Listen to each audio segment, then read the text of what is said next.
வணக்கம்.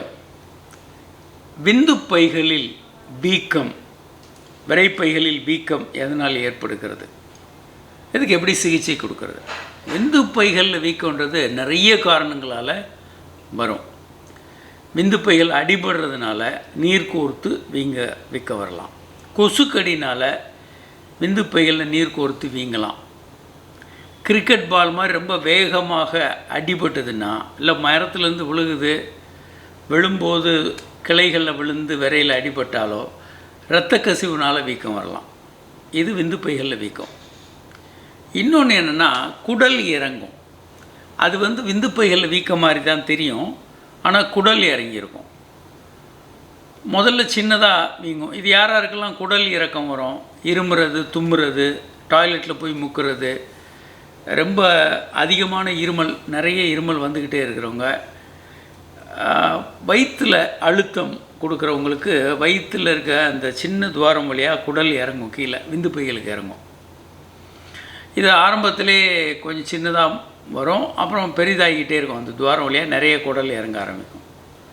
சில நேரங்களில் இது திரும்ப யூஸ்வலாக படுக்கும்போது மேலே வந்துடும். நைட்டு தூங்கும்போது இவங்களுக்கு வயிற்றுக்குள்ளே வந்துடும் குடல்.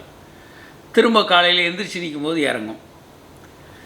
இதை ஒரு கட்டத்தில் இவங்க அறுவை சிகிச்சை பண்ணிக்கணும். சில நேரங்களில் இறங்கிட்டு மேலே வர முடியாமல் டைட்டாக மாட்டிக்கும். அது எமர்ஜென்சி அறுவை சிகிச்சையாக மாறிடும்.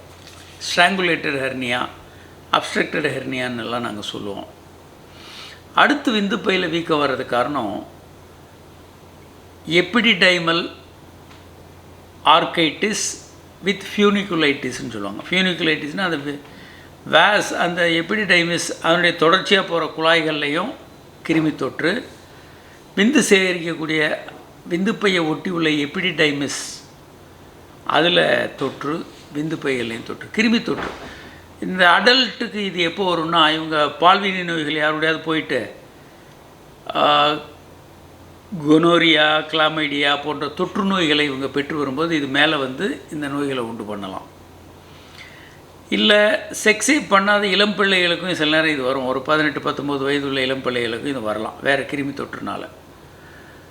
அந்த ஏரியா ஃபுல்லாகவே வலிக்கும். சில நேரம் ரொம்ப சிவியராக தீவிரமான வலி இருக்கும் இவங்களுக்கு. இதை சரி செய்ய முடியும். இதுக்கு நல்ல ஆன்டிபயோட்டிக் கொடுத்து வீக்கம் குறையிறதுக்கான மருந்துகளையும் கொடுத்தா டக்குன்னு இவங்களுக்கு வீக்கம் குறைஞ்சி வலி குறைஞ்சிரும். தாங்க முடியாத வலி இருக்கும்.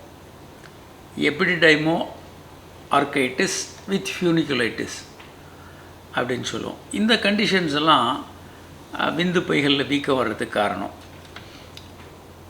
விந்துப்பைகளில் வீக்கம் இருந்தால் பொதுவாக உடனடியாக மருத்துவர் அணி சரி பண்ணணும். ஏன்னா ஆரம்ப கட்டத்தில் இதை சரி பண்ண முடியும். அந்த நீர் கோர்த்தா அது மருந்துகளில் சரியாயிடும்.